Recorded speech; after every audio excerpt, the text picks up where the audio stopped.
Hello guys, അപ്പോൾ ഇന്നത്തെ വൈകുന്നേരത്തെ ചായക്കടിയാണ് കേട്ടോ. വൈകുന്നേരം എന്ന് വെച്ചാൽ നല്ല വിശപ്പ്, ഇപ്പോൾ കുറച്ച് വിശപ്പ് കൂടിയിട്ടുണ്ടോ എന്നൊരു സംശയം. അപ്പോൾ എൻ്റെ മകൾ ചോദിച്ചു, അമ്മ കുറച്ച് ഉള്ളിപ്പക്കവട ഉണ്ടാക്കി തന്നാണ്. ഓടിപ്പോയി ഇതൊക്കെ മുറിച്ച് കഴുകി എടുത്ത് അമ്മ ഒരു കട്ടൻ ചായ വേണം. അപ്പോൾ അവൾക്കൊരു കട്ടൻ ചായ, എനിക്കൊരു കട്ടൻ കാപ്പിയും വെച്ച് എൻ്റെ വലിയ മകൾ കുടിച്ച് കഴിഞ്ഞോട്ടാ. ഉള്ളിപ്പക്കവട ഉണ്ടാക്കിയിട്ട് വന്ന് നോക്കുമ്പോൾ നല്ല ഉറക്കമൊക്കെ പിള്ള ഉറങ്ങി. സ്പീഡിൽ പണി ചെയ്യുന്നതുകൊണ്ട് പാവം ഉറങ്ങിപ്പോയി. അപ്പോൾ ശരി, ഞാൻ ഉണ്ടാക്കിയിട്ട് വന്നാൽ ഞാൻ കുടിക്കാതിരിക്കണ്ടല്ലോ.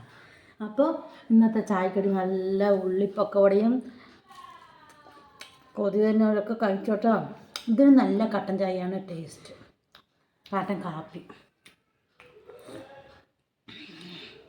വെളിയിൽ നല്ല മഴയും. അപ്പോൾ നല്ല തിന്നിട്ട് വരാം. കുറച്ച് ശക്തിയൊക്കെ കൂട്ടരുത് തിന്നിട്ട്